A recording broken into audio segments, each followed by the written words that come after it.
आज का पॉइंट रहेगा भारतीय संविधान की अनुसूचियां।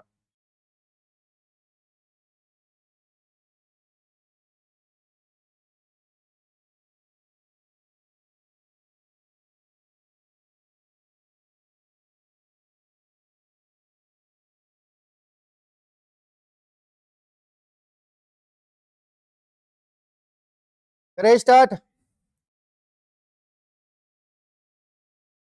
देखो,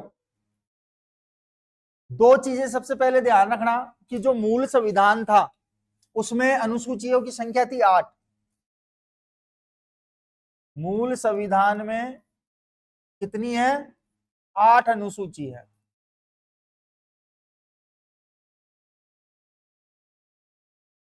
जबकि वर्तमान संविधान की मैं बात करूं, प्रेजेंट आज की तारीख में, तो वर्तमान संविधान में है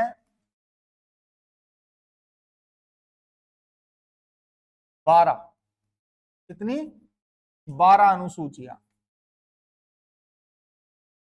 अब क्वेश्चन ये भी पूछ लिया जाता है कि जब संविधान लागू किया गया तब संविधान में कितनी अनुसूचियां थी?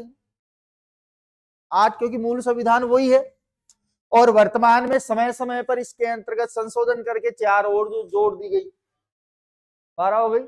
जिसमें 12वीं जो अंतिम जोड़ी गई थी वो 1992-93 के बीच में, 74वें संविधान संशोधन के तहत। ठीक है, अब एक एक अनुसूची की हम बात करेंगे, कौन से अनुसूची में किस चीज का जिक्र किया गया है, किन के बारे में बताया गया है।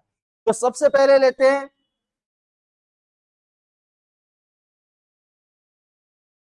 अनुसूची 1। कौन सी? अनुसूची 1। अनुसूची 1 का ध्यान रखना कि अनुसूची 1 में यह कहा गया है कि इसमें राज्य व केंद्र शासित प्रदेशों को शामिल किया गया है। राज्य और केंद्र शासित प्रदेशों को मिलाकर पूरे एक देश का निर्माण हुआ है, जिसे हम कहते हैं भारत। जिनका उल्लेख है राज्य में केंद्र शासित प्रदेशों का उल्लेख, राज्य व केंद्र शासित प्रदेशों का उल्लेख। और वर्तमान में कितने राज्य हैं? 28। कितने हैं?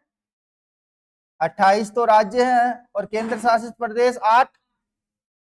संख्या ध्यान रहेगी। इसके बाद में मैं बात करूं दूसरी अनुसूची, अनुसूची नंबर 2। पहले समझ लो क्या याद रखना है।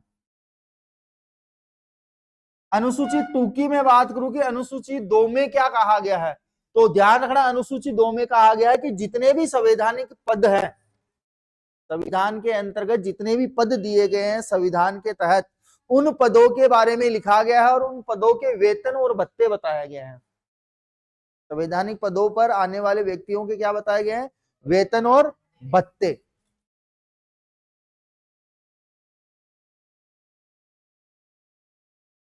संवैधानिक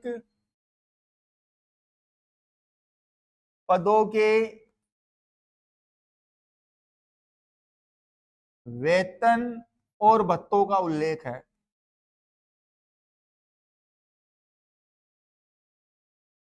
अब संवैधानिक पद में कौन कौन से हैं? तो जैसे मैं बात करूं संवैधानिक पदों में, जैसे राष्ट्रपति हो गया है, प्रधानमंत्री हो गया, राज्यपाल हो गया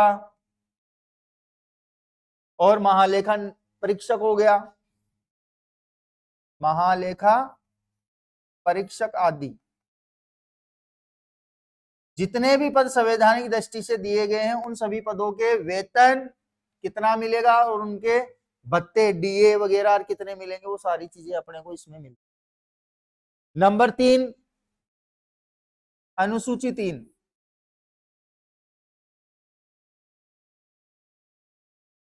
अनुसूची 3 के अंतर्गत जितने भी संवैधानिक पद हैं उन संवैधानिक पदों की शपथ का उल्लेख है कि भाई राष्ट्रपति की शपथ कौन लेगा, प्रधानमंत्री की शपथ कौन लेगा, राज्यपाल की शपथ कौन लेगा, मुख्य न्यायाधीश जो है उनकी शपथ कौन लेगा। तो संवैधानिक पदों की शपथ का उल्लेख किसमें किया गया है? अनुसूची 3 में। ध्यान रखना, अभी हाल ही में शायद ये पेपर लगा था अभी वीडियो का, उसमें अनुसूची का एक क्वेश्चन दिया है, जो फर्स्ट पारी लगी थी हमारी, उसमें ध्यान रखना इस चीज का।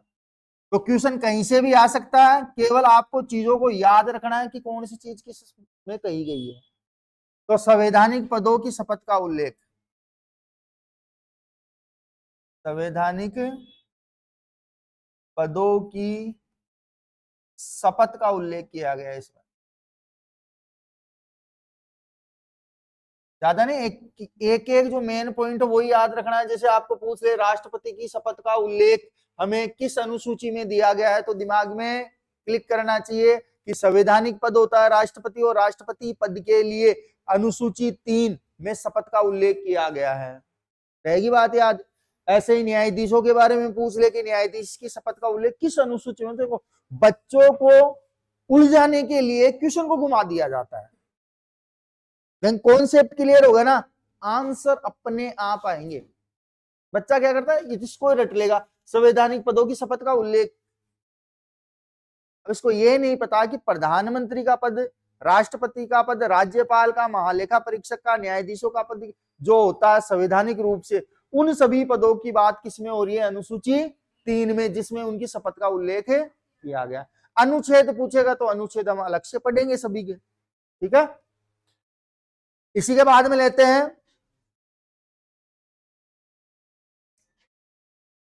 अनुसूची 4,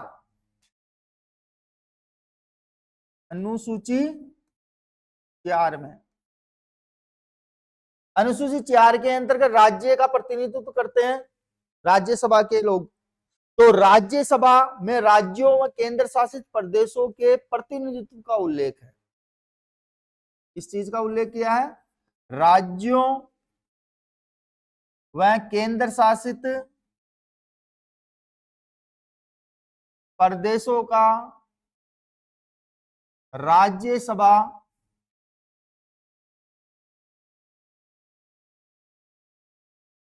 में प्रतिनिधित्व। जैसे हम कहते हैं राज्य मंत्री, तो वो राज्यसभा का सदस्य होगा, जो केंद्र में भी हो सकता है और राज्यों में भी हो सकता है। और राज्यों का और केंद्र शासित प्रदेशों के जो मंत्री होंगे वो राज्यसभा से आएंगे, जो संसद में बैठेंगे राज्यसभा के अंतर्गत, और अपने तमाम जितने भी मुद्दे होंगे अपने क्षेत्र के वो सारे उठाएंगे। लेकिन बहुत कम उठाते हैं मुद्दे, बहुत कम उठाए। राज्यसभा वाले तो सोने ही जाते हैं, मेरे को जहां तक लगता है? पागलों की तरह लड़ने वाले लोकसभा वाले जाते हैं। इसीलिए तो मूर्खों का सदन कहा है इसको, लोकसभा को, जबकि विद्वानों का सदन राज्यसभा होता है, वरिष्ठ सदन राज्यसभा होता है, उच्च सदन राज्यसभा, बाकी लोकसभा के लिए लागू होती है। अनुसूची 5,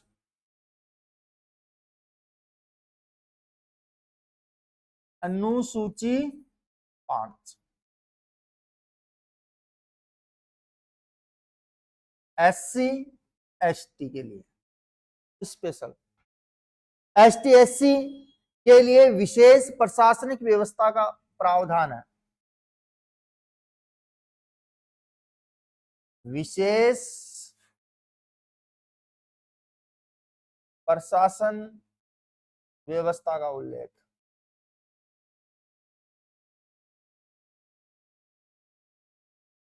स्पेशल है इनके लिए कि भाई प्रशासन व्यवस्था के अंतर्गत इनकी हिस्सेदारी। आप किसी भी डिपार्टमेंट के किसी भी विभाग में चले जाओ, वहां पे आपको सभी कम्युनिटी के लोग मिलेंगे, क्योंकि अगर एक कम्युनिटी के लोग हो जाएंगे तो वो आसपास के क्षेत्रों को जीने नहीं देंगे, वर्चस्व चलाएंगे अपना। इसीलिए आप किसी भी डिपार्टमेंट में जाना खास तौर से, तो उसके अंतर्गत आप क्या पाओगे, सभी वर्ग के लोग होंगे ताकि समानता बनी रहे। और वर्तमान में तो अभी आपको पता होगा कि भारत जैसे देश में क्या हो रहा है, आए दिन पश्चिमी राजस्थान के अंतर्गत और यूपी बिहार में क्या हो रहा है, इनके ऊपर अत्याचार। कोई घोड़ी पे नहीं बैठने दे रहा, कोई घोड़ी पे नहीं चढ़ने दे रहा, कोई मूछ नहीं रखने दे रहा, कोई पानी नहीं पीने दे रहा, कोई क्या नहीं कर रहा, क्यों क्या नहीं कर रहा। लेकिन 15 सालों के अंतर्गत ये चीजें वापिस क्यों आई जो खत्म हो चुकी थी, डिवाइड। रूल कहता है कि अगर आपको लंबे समय तक सत्ता प्राप्ति करनी है तो लोगों को बांटना शुरू कर दो। लोग बट जाएंगे, इनके विचार भी बढ़ जाएंगे। इसलिए ये कहां चले गए? आजाद समाज पार्टी चले गए। है ना वो एक चंद्रशेखर आजाद, कमाल का आदमी। वैसा उसकी जीवनी पढ़ना हो तो उसके बारे में पढ़ना है एक बार कि मैटर कैसे उठा ये, और ये भीम आर्मी कैसे बन के सामने आ गया।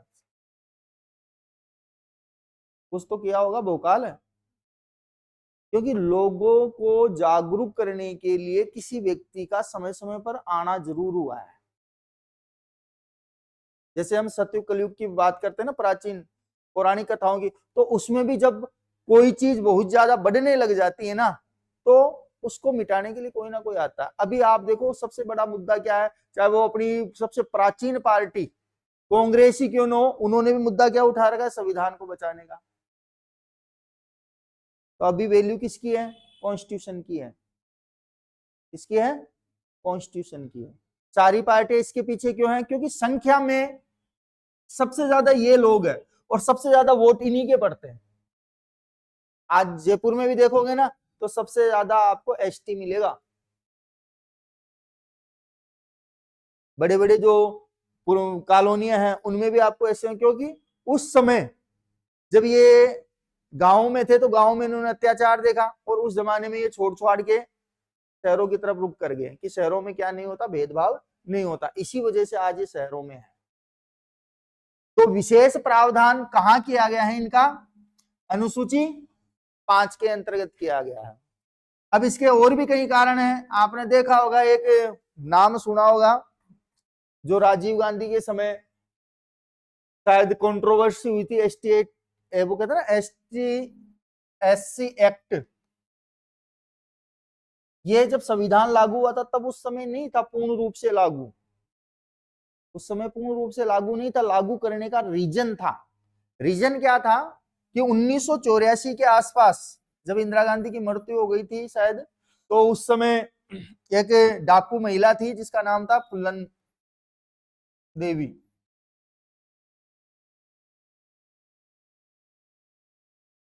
बाईस लोगों ने इसके साथ रेप किया था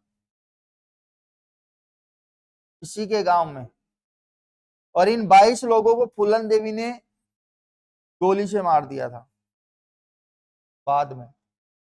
अब उस समय का जो प्रधानमंत्री था उसने देखा कि भाई कंट्रोवर्सी हो जाएगी।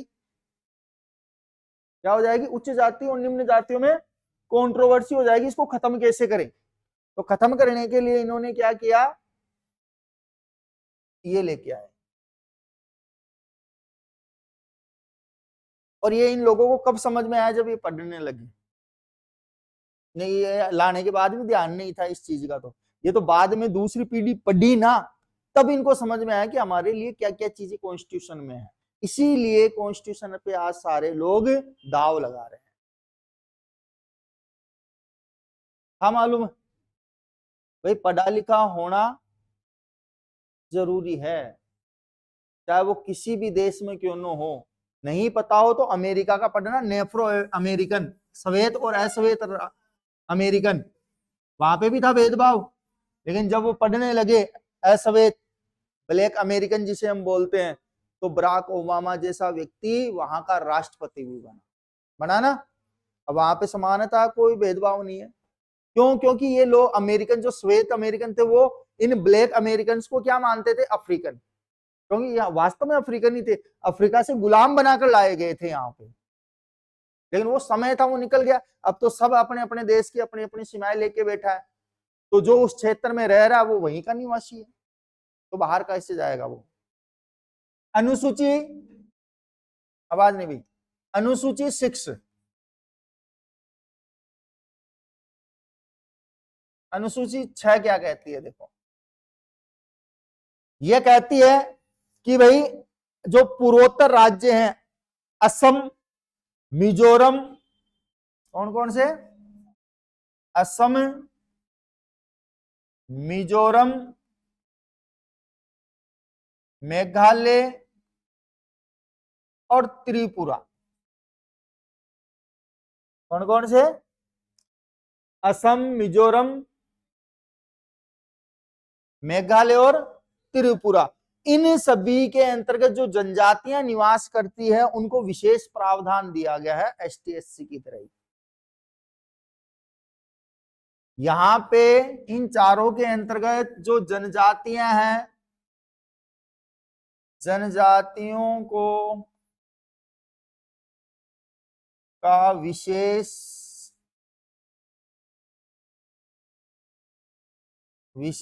प्रावधान दिया गया है।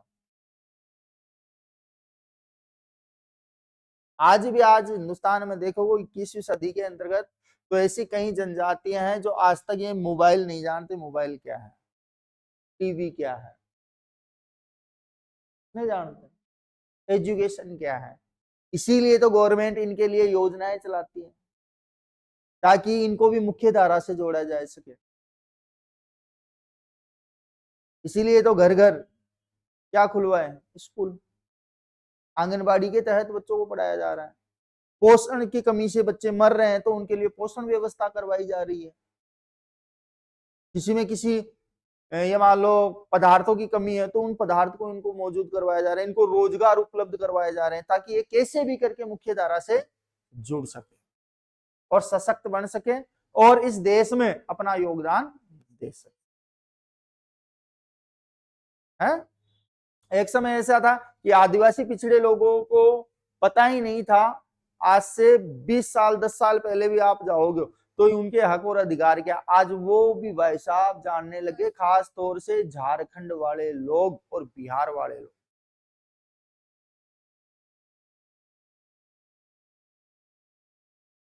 अब आप कहते हो पैसा, पैसे का एक उदाहरण देता हूं। एक तरफ है केरल और एक तरफ है बिहार, ठीक है। शिक्षा में सबसे ऊपर है, इसीलिए यहां के लोग बिजनेस करते हैं। अमीर भी है ये केरल।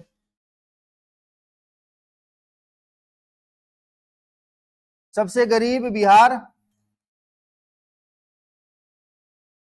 शिक्षा का स्तर बहुत नीचे है, माइनस में, बहुत नीचे, निम्न स्तर, निम्न कह दो, निम्न स्तर है। लेकिन आपको एक चीज पता है, सबसे ज्यादा आईएएस आईपीएस जो आते हैं वो बिहार से आते हैं। सबसे बढ़िया एजुकेशन सिस्टम केरल का है। 94%, मतलब 100 में से 6 बच्चे ही क्या है, अनपढ़ है। और यहां तो बहुत शिक्षा का निम्न स्तर है, फिर भी सबसे ज्यादा आईएएस और आईपीएस इधर से निकल के आता है। ऐसा क्यों? अरे वही जिन्होंने शिक्षा का महत्व जाना है, समझा है, वही व्यक्ति आगे बढ़ सकता है। मैं नहीं कह रहा कि ये नहीं बढ़े, पैसा आगे इतना बढ़ गए कि इन्हें गवर्नमेंट जॉब की जरूरत ही नहीं है। अपना इन्होंने एक अलग ही स्तर बना लिया। आप उत्तर भारत के जितने भी बड़े बड़े हॉस्पिटल देखो सब दक्षिण वालों के ही हैं, फोर्टिज, अपोलो, इन्हीं के तो है। पढ़ लिया करो कभी कभी न्यूज़पेपर भी, वहीं से निकलती है बातें।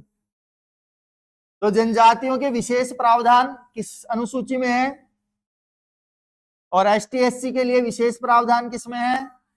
5 में, ध्यान रहेगी। अब देखो अनुसूची 7, अनुसूची 7, इसमें राज्य और केंद्र सरकार के बीच में शक्तियों का बंटवारा है। केंद्र व राज्य सरकार में शक्तियों का बंटवारा क्या किया गया है? शक्तियों का बंटवारा। इसमें 3 अनुसूचियां हैं, 3 सूचियां, अनुसूचियां ने 3 सूचियां बनाई गई हैं। पहले भी मैंने पढ़ाई होगी आपको। पहली आती है संघ सूची, दूसरी समवर्ती सूची और तीसरी आती है राज्य सूची या प्रांतीय सूची। ठीक। संघ सूची पर केंद्र सरकार कानून बना सकती है, किसके अधीन होती है ये? केंद्र सरकार। समवर्ती सूची को छोड़ दे कुछ समय के लिए और राज्य सूची पे आए तो ये होती है राज्य सरकार, इस पे कानून बना सकती है। लेकिन समवर्ती सूची एक ऐसा विषय है जिसमें राज्य और केंद्र दोनों क्या बना सकती है? कानून बना सकती है, शक्तियों का प्रयोग कर सकती है। तो ये हो गई केंद्र प्लस राज्य सरकार के अधीन। इसमें वो विषय शामिल है जिन पे दोनों विषयों पर केंद्र और राज्य सरकार काम कर सकती है। जैसे मनरेगा सुना है आपने नाम, वो समवर्ती सूची का ये पूरे भारत में चलती है, राजस्थान में भी चल रही है और राजस्थान में भी चल रही है और पूरे भारत में भी चल रही है अलग अलग जगह पे। तो ऐसे साझा विषयों पर कानून बनाने के लिए क्या बनाई गई है? समवर्ती सूची। अगर राज्य स्तर पर कानून बनाना चाहती है तो राज्य सूची, और केंद्र सरकार पूरे देश में लागू करना चाहती है, केंद्र सरकार के अधीन कानून बनने हैं, तो वो किसमें बनेंगे? संघ सूची में। देखो इसके पूर्व में विषय कितने थे?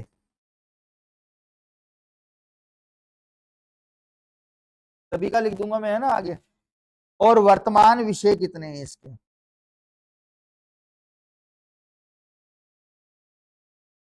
देखो पूर्व जो पहले और वर्तमान मतलब प्रेजेंट में, तो ध्यान रखना कि संघ सूची में पहले 97 विषय थे, अब 100 हो गए।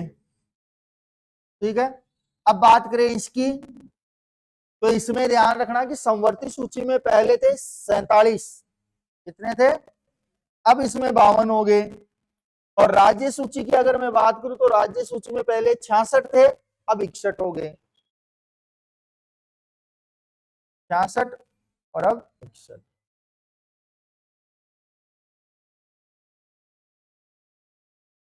ध्यान रखना ये पूर्व में विषय, ये वर्तमान में, नीचे लिख रखा है मैंने। तो देखो इसी बात पे अनुसूची 8,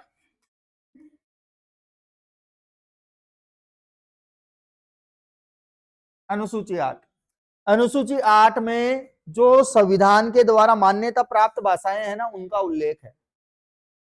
तो संविधान से मान्यता प्राप्त भाषाओं का उल्लेख, संवैधानिक मान्यता प्राप्त भाषाओं का उल्लेख।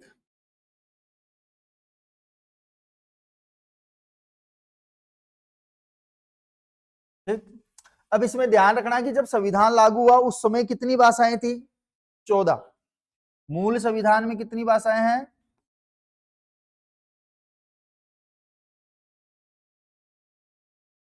14 भाषाएं थी। लेकिन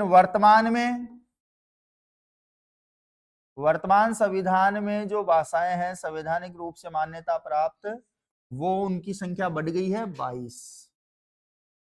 कितनी हो गई है? 22। आई बात समझ में? अब भाषाएं कौन कौन सी है उनके बारे में बहुत कम पूछते हैं, लेकिन ये जरूर ध्यान रखना कि मूल संविधान में कितनी भाषाएं थी और वर्तमान संविधान में कितनी भाषाएं हैं। अब 14 भाषाएं अगर मैं बोलूं तो सुन लेना: हिंदी, गुजराती, बंगाली, असमिया, कन्नड़, कश्मीरी, मलयालम, मराठी, उड़िया, पंजाबी, संस्कृत, तमिल, तेलुगु, उर्दू। ये 14 हो गई। अब इसके बाद में कौन कौन सी जोड़ी गई? सिंधी जोड़ी गई, कोंकणी जोड़ी गई, मणिपुरी, नेपाली, बोडो, डोगरी, मैथिली, संथाली। ये टोटल 22 हो गई। ध्यान रहेगी सभी को, याद रखना। तो उतार लो फिर इसको भी, मैं लिख देता हूं। देखो मूल संविधान की भाषाएं लिखवा देता हूं। अरे रुक जा। हिंदी, गुजराती, बंगाली, असमिया, कन्नड़, कश्मीरी, मलयालम,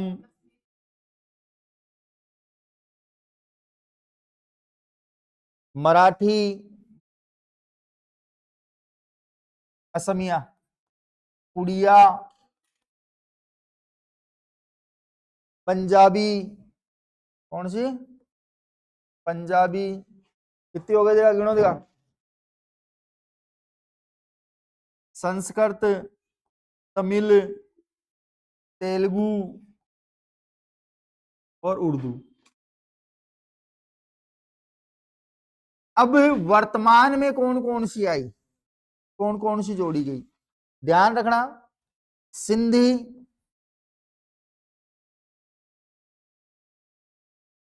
कोंकणी, मणिपुरी, नेपाली। इसके अलावा जोड़ी गई बोडो, डोंगरी, मैथिली और संथाली।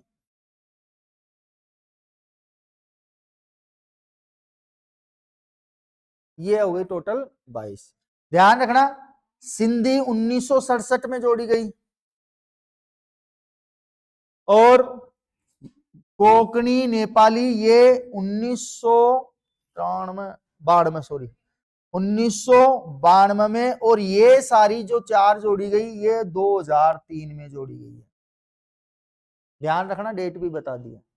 ये 14 तो जब संविधान लागू हुआ उसी समय, बाकी बाद में 97 में सिंधी जोड़ी, 92 में कोंकणी मणिपुरी नेपाली जोड़ी और 2003 में बोडो डोगरी मैथिली संताली जोड़ी गई।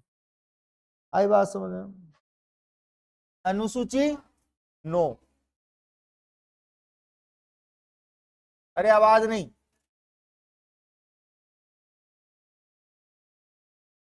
देखो अनुसूची 9 की अगर मैं बात करूं तो भारतीय संविधान के अंतर्गत संशोधन किया गया था, और वो संशोधन पहला संशोधन था। देखो 1950 में संविधान लागू हुआ, ध्यान रखना 26 जनवरी 1950 को संविधान लागू हुआ, और इस संविधान का पहला संशोधन अगले साल कर दिया गया, और अगले साल 1951 में संशोधन करके भारतीय संविधान में 9वीं अनुसूची जोड़ी गई थी। ध्यान रहेगी। तो प्रथम संविधान संशोधन के तहत हम संविधान संशोधन 1951 के तहत 9वीं अनुसूची जोड़ी गई।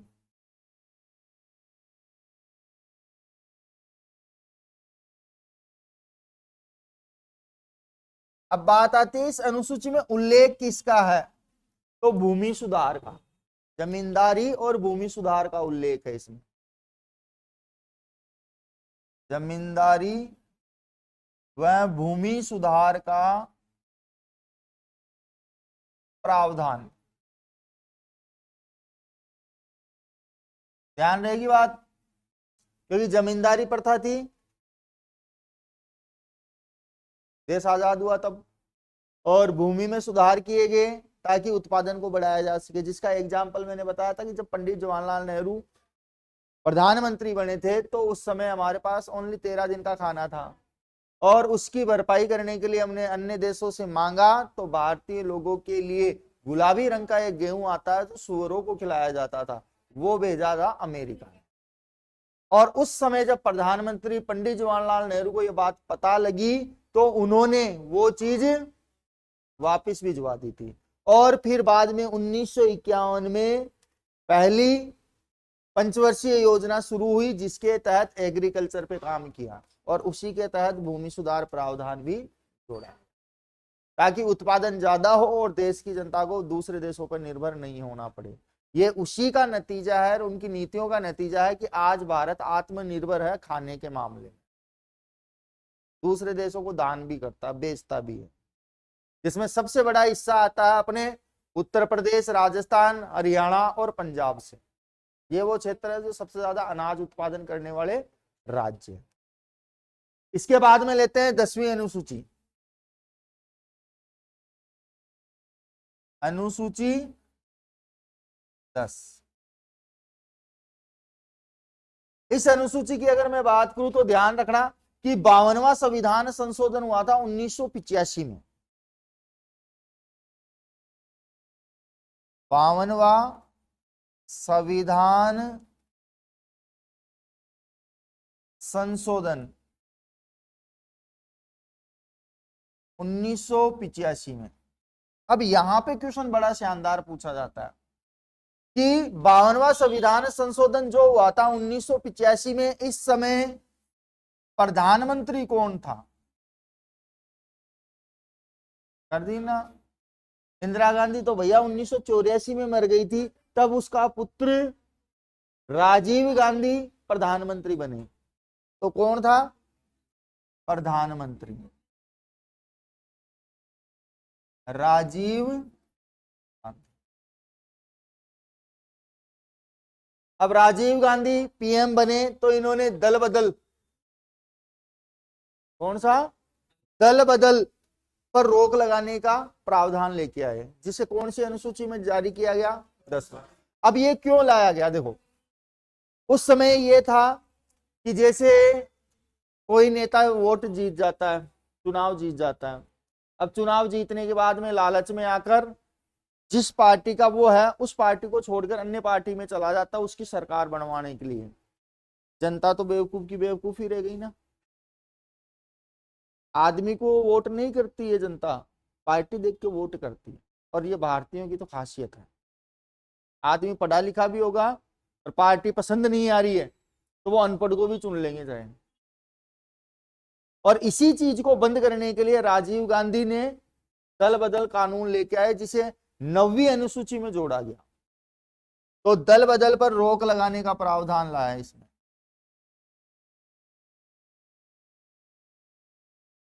पर रोक लगाने का प्रावधान। और इसको वापस से शुरू किसने किया?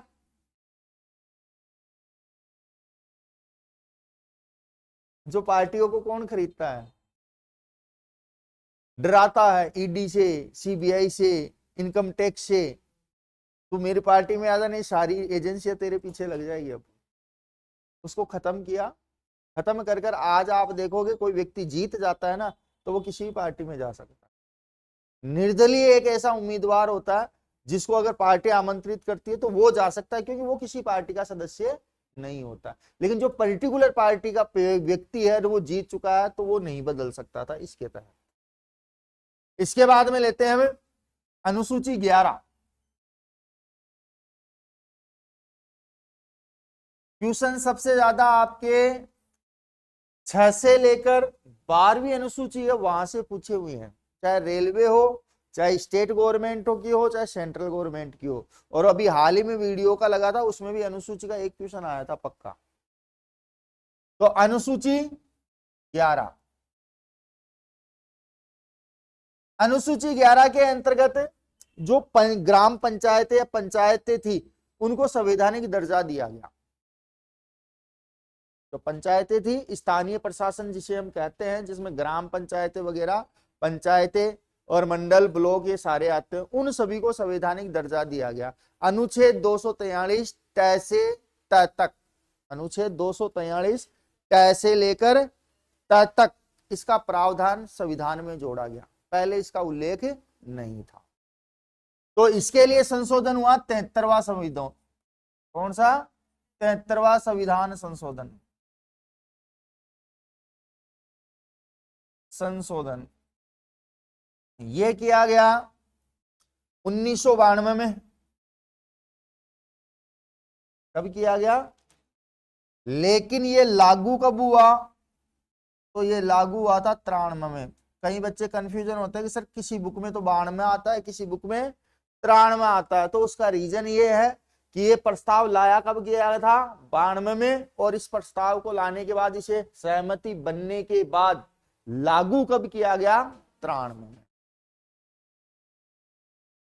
क्या किया गया? तो ध्यान रखना पंचायतों को संवैधानिक दर्जा, संवैधानिक दर्जा दिया गया।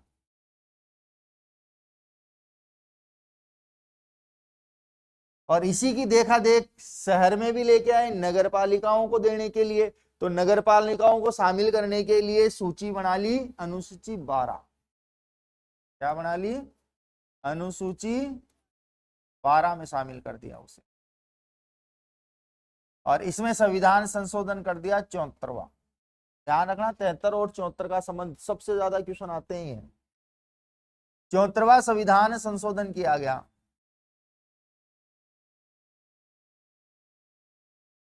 वो 1992 में और लागू 1993 में। और इसके तहत नगर पालिकाओं को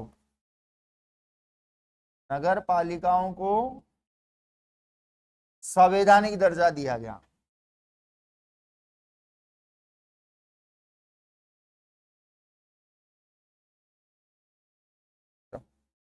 अब थोड़ा सा एक बार और देखते हैं। इस संविधान संशोधन के तहत पंचायतें आई, पंचायती राज व्यवस्था, क्या बोल सकते हैं उसे? पंचायती राज व्यवस्था। इस पंचायती राज व्यवस्था के 3 स्तर बनाए गए हैं, त्रिस्तरीय। पहला स्तर ग्राम पंचायत, दूसरा बनाया गया मंडल, और तीसरा बनाया गया जिला परिषद।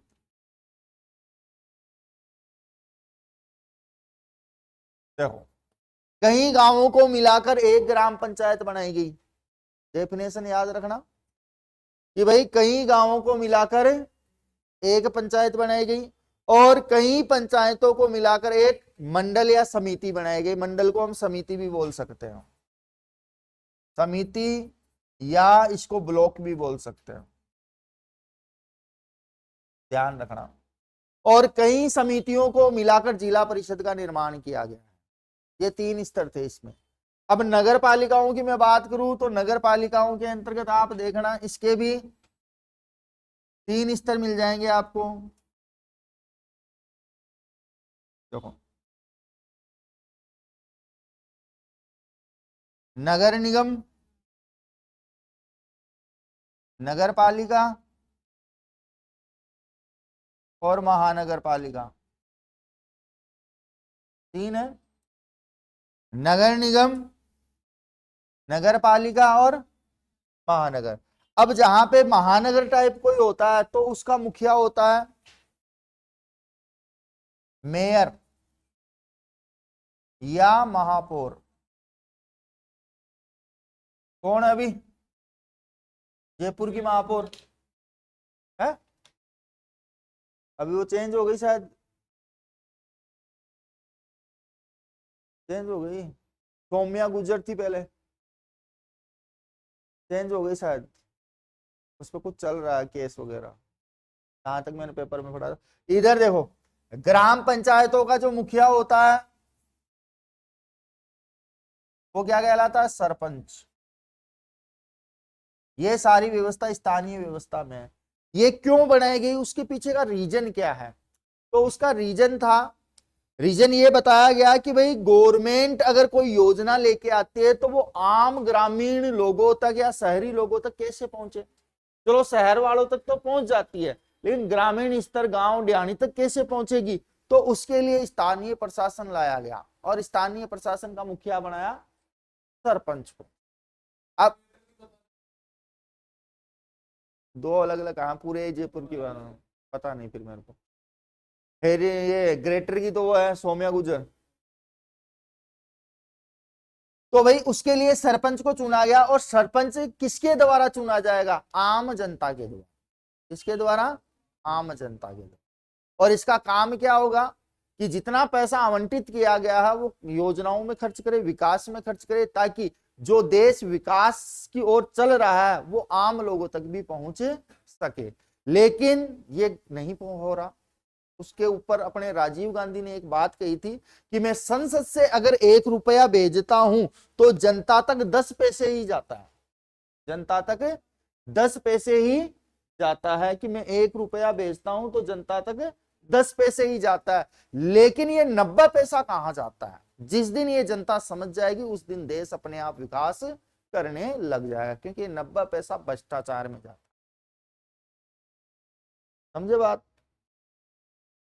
कि 1 रुपए में से 10 पैसा ही आम जनता तक जाता है, और ये हकीकत है उनकी कही हुई बात, कि जिस दिन 90 पैसे का हिसाब जनता लेना शुरू कर देगी ना, उस दिन देश से भ्रष्टाचार खत्म हो जाएगा और देश विकास की ओर चल पड़ेगा। शायद इसीलिए तुम्हें क्लास 5th से थोड़ी थोड़ी हल्की हल्की राजनीति विज्ञान की डोज देना शुरू कर देता है शिक्षा डिपार्टमेंट या एजुकेशन डिपार्टमेंट। क्यों देता है? क्योंकि आने वाले समय में इस देश का भविष्य आप ही होंगे। तो कई सारी चीजें हैं जो सोचने और समझने के लिए बहुत है।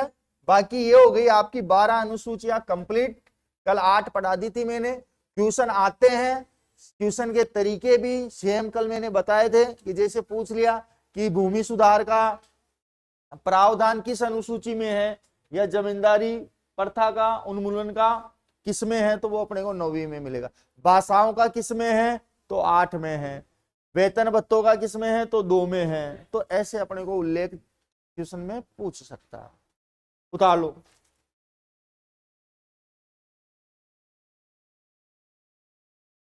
नगर परिषद, 1 मिनट रुको।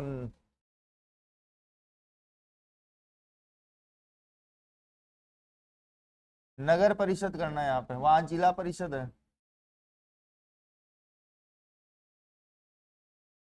इसका मुखिया या अध्यक्ष होता है मेयर।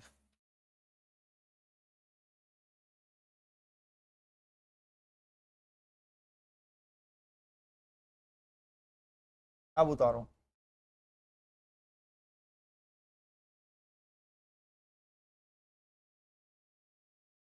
ये संशोधन ध्यान रखने हैं, क्योंकि राजीव गांधी के समय 61वां संविधान संशोधन हुआ था, जिसके तहत 21 से 18 वर्ष की गई थी वोट डालने की। पूछा हुआ है ये, तो राजीव गांधी का नाम आया तो ध्यान रखना इस चीज को।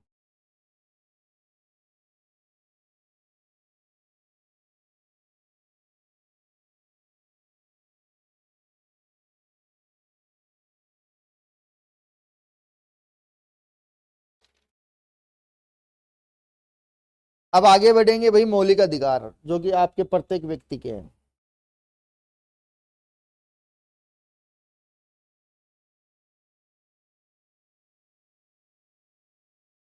थोड़ा सा वर्ड का भी टच करेंगे इसमें, फिर इंडिया का पढ़ेंगे, क्योंकि वर्ड के भी क्वेश्चन आते हैं एसएससी रेलवे में।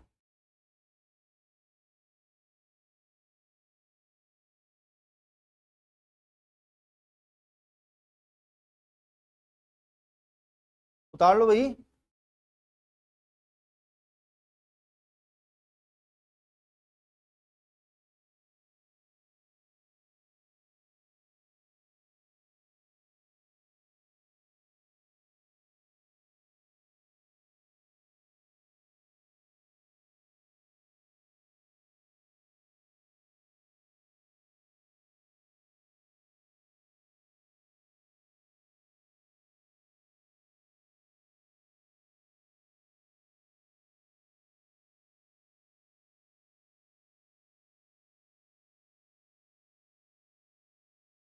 उतारने दो एक बार, सभी को उतारने दो।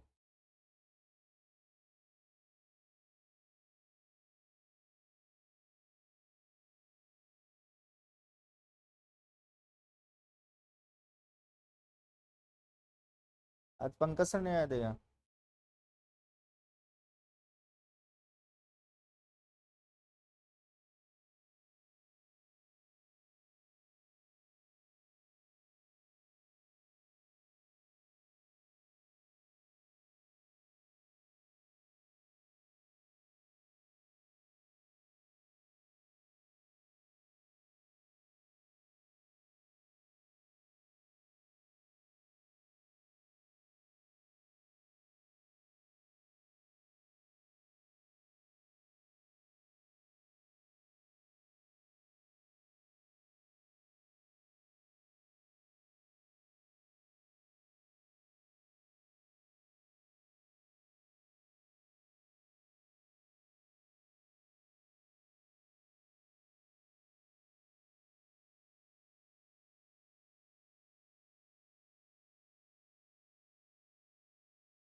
हो गया क्या?